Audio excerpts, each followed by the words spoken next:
All right, greetings everyone. Welcome to the second part of the video for section 3.8, continuing on with our study of implicit differentiation. So remember, we use that when we're differentiating functions of more than one variable, or actually of two variables, where one of them is an implicit function of the other. I may have used this meme before, but I really like this one, or I thought this one might be relevant because I think some of you might find some relevance in this right now, although based on some conversations I've been having, some people replace classwork here with lecture is 2 + 2 = 4, and then the classwork is this one about calculating the mass of the sun, and then the exams is something even more abstract, like what's the meaning of life. Anyways, I thought it was funny. Okay. So we're going to continue on doing some examples using implicit differentiation. So here we have a function 15x to the fourth plus 2xy to the fourth minus y to the fifth equals 16. And so we need to find the derivative, or they tell us to find dy dx. Now, remember when we're doing this, dy dx, that means we're doing this with respect to x. So we can treat x as kind of like our primary variable, but then y we'll have to do something a little different with. Okay, so the 15x to the fourth, that is only a function in terms of x's. So the derivative there, we could just do like we normally do, use the power rule, and we'll get 60x to the third there. And then 2xy to the fourth, notice that this term contains both an x and a y, and they're being multiplied. So there's lots of fun stuff going on there. So I have to use the product rule because two things are being multiplied. And again, we need to use that idea that y is an implicit function of x. So when I go to do this, I'll first start by using the product rule. And for me, I'm going to think of my two functions as being 2x and y to the fourth. So I'm going to do the product rule, do the first function 2x times the derivative of the second function. So we start by just taking the derivative using the power rule. So times 4y cubed. Times now, though, remember we have to think of y as an implicit function of x, and so by the chain rule we have to multiply by dy dx. Then we'll add, now we take the second function, which is y to the fourth, multiply by the derivative of the first, so the derivative of 2x, which is just 2. And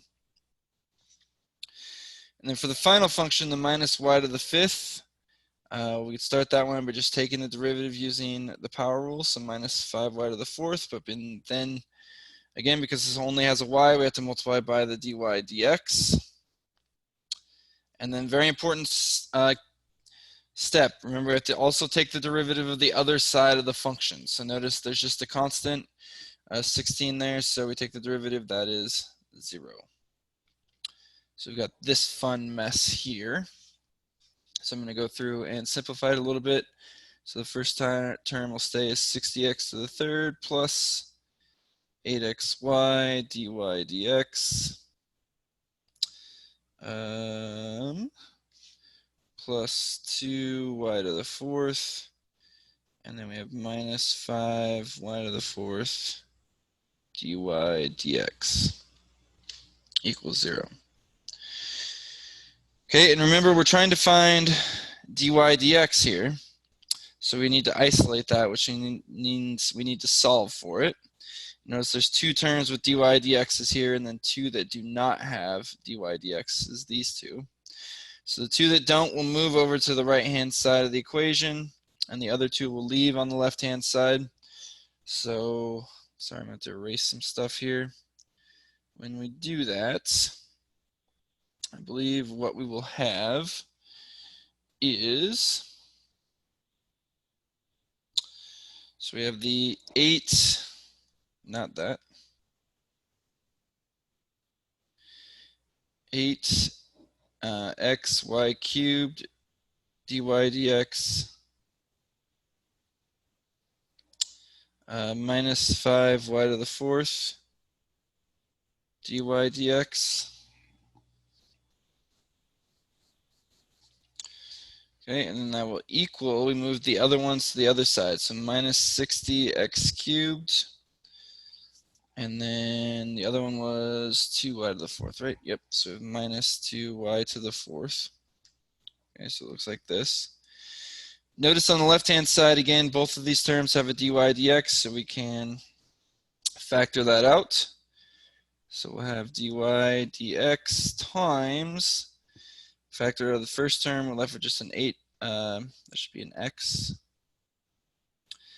8xy cubed minus 5y to the fourth equals negative 60x cubed minus 2y to the fourth. And then, as I said, we need to isolate the dy dx. So over here on the left-hand side, we have the 8xy cubed minus 5y fourth being multiplied by that. So we can divide by that on both sides to isolate the dy dx. And when we do that, your final answer for the dy dx should be negative 60x cubed minus 2y to the fourth divided by 8xy cubed minus 5y to the fourth. Okay. And there is our derivative. Isn't that fun? Isn't that a beautiful looking derivative? Oh man, so beautiful. Okay, so that's what we get there. Now let's take this a step further. And they want us to find the equation of the tangent line to this function, that function we started with, at the point 1, 1. Okay.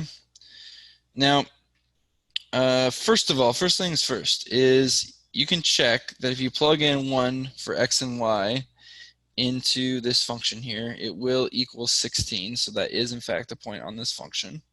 So we have that. Next thing, remember that our general form for the equation of a line is y equals mx plus b. And so to find the line, we need to find the value for m and the value for b. How do we find the value for m? That's right, we plug it in for x and y in the function here. Or plug in the values there for x and y into the derivative of the function, I should say. And if you do that, let's skip some steps here. It looks like we would get negative 62 over 3. Yep. So then our slope is negative 62 over 3.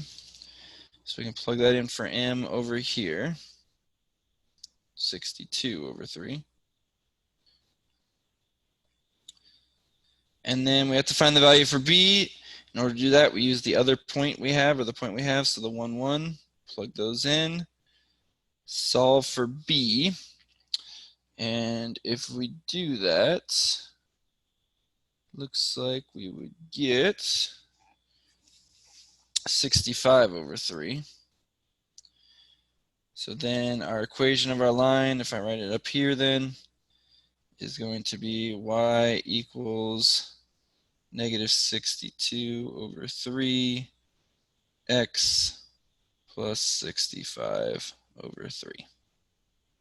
Okay, so even though we have these functions that have both x's and y's in them, we can still find equations of tangent lines. And in fact, if you really wanted to see what this looked like, you could go to Desmos. You could graph this function, just type it in like that, and then type in this line, and you should see it's a tangent line at that point, which is kind of neat, right? Okay, let's do another example because this is just way too much fun. All right, here we're asked to find dy dx of this awesome problem. So we have e to the 7x over e to the 3y plus 2 equals x squared. So here, not only do we have both x's and y's, but we have stuff being divided. So we get to use our good friend, the quotient rule. Oh, I am so excited for this. Okay, so let's start on the left-hand side here. On the left-hand side, we see we have two things being divided. So we're going to use our quotient rule, which tells us to do the bottom thing. So e to the 3y plus 2 times the derivative of the top, which is e to the 7th x. Now notice this is a composition of functions. So we have a function within a function.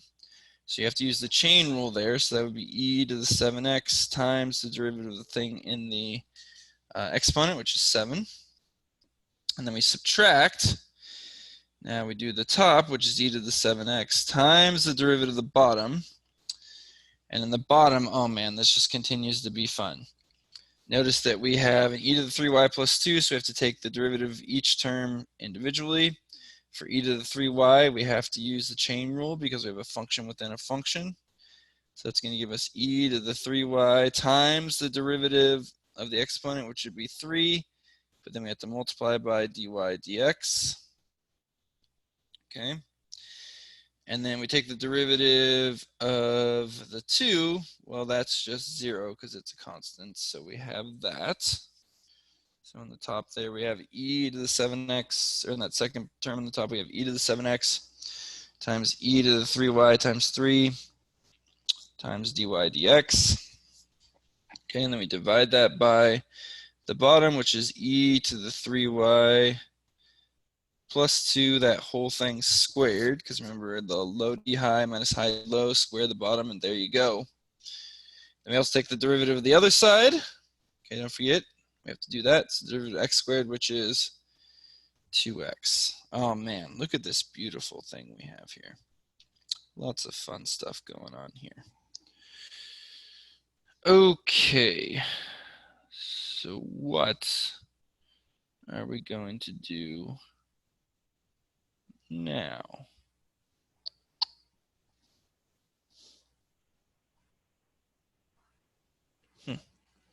I apologize for the delay. I'm just looking at my notes, and it looks like I left something out of my notes, which is not good.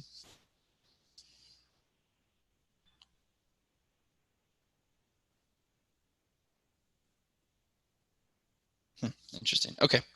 Anyways, all right. So I'm going to simplify this down a little bit. So I'm sorry. I'm going to erase this and rewrite it. So we will have, write this as 7 times e to the 7x times e to the 3y plus 2 minus, we're going to have 3. We have an e to the 7x times e to the 3y. Because of the same base, we can add the exponents, so they become e to the 7x plus 3y times dy dx, all divided by still that e to the 3y plus 2 squared there. Okay, equals 2x. And we have to isolate the dy dx. Now, even though I know this is a big mess looking thing here, notice there's only one term with the dy dx, right? It is this term here. So all we have to do is isolate that. So the first thing to isolate that, what we would have to do is take what's in the denominator here and multiply it over here on the right, or multiply it on both sides, so it cancels out on the left and goes to the right. So when we do that, then we would have still the 7 times e to the 7x times e to the 3y plus 2 minus 3 e to the 7x plus 3y equals, or sorry, in the dy dx there, I forgot, times dy dx equals, and over here we'll have the 2x times the thing that was in the denominator before, so e to the 3y plus 2 quantity squared. We're still trying to isolate the dy dx, which means we still have to isolate this term here, which means when you take this other term here that's being added to it, we know it's being added because it's positive out front. To move it to the other side by subtracting it, so we'll subtract 7e to the 7x times e to the 3y plus 2, and I know that's a big honking thing, but it's okay to subtract that on both sides. Subtract it over here.